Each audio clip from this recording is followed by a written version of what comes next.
What happens is you go through life, business, whatever, business as usual, and then what happens, some kind of crisis comes along. And if you're lucky, and I'll come back to that, that crisis leads to some kind of breakthrough thinking.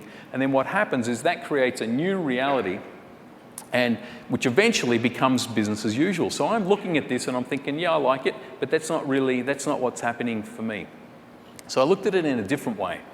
And I thought, what about if we look at it this way? You're going through life, work, business, whatever, business as usual, crisis happens, and with a crisis, things usually tank, right? They usually get worse. And so down you go, and that creates this new reality, worse than before, until eventually another crisis pops up, and down you go again. You've got a new level of reality there because it's worse than before, and off you go. And eventually another crisis pops up. So I'm looking at this and I'm thinking, this is not a recommended model.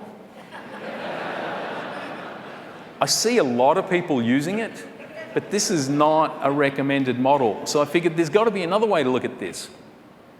So how about if we looked at it and we said, you know what? You go through life, business as usual, some kind of crisis happens, down we go. And again, if you're lucky, that can lead to a moment of breakthrough thinking. Because how often do we find some kind of breakthrough while we're on cruise control? Right? Doesn't happen. So there it is, we get this new idea. Now, that can take us to a point where we're better off than before. And then we have this new reality. And of course, eventually another crisis comes up, takes us down again. We know how the game works. We're looking for the opportunities in this crazy change, and up we go again. So I'm thinking, this is way better, but it's not my model. How about we're going through life, business as usual, and there's no crisis? What do? We create one.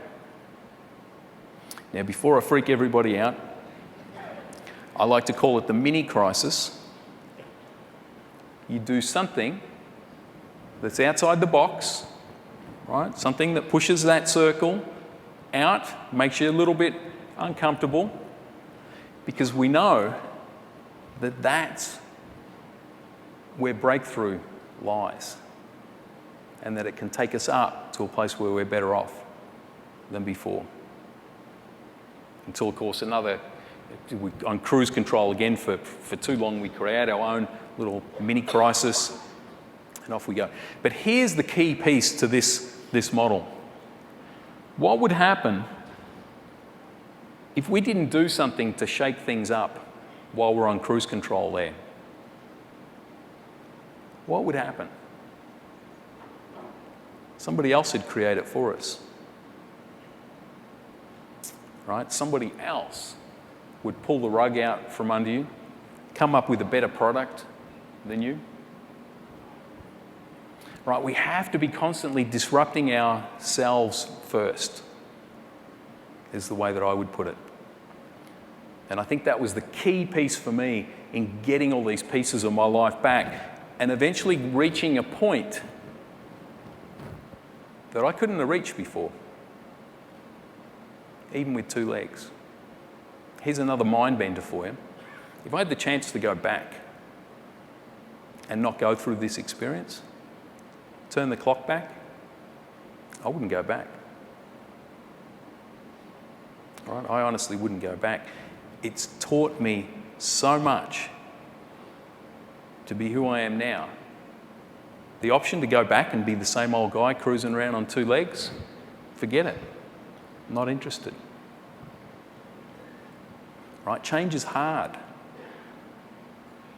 but it can teach us so much, and it can take us to places we couldn't have gone before.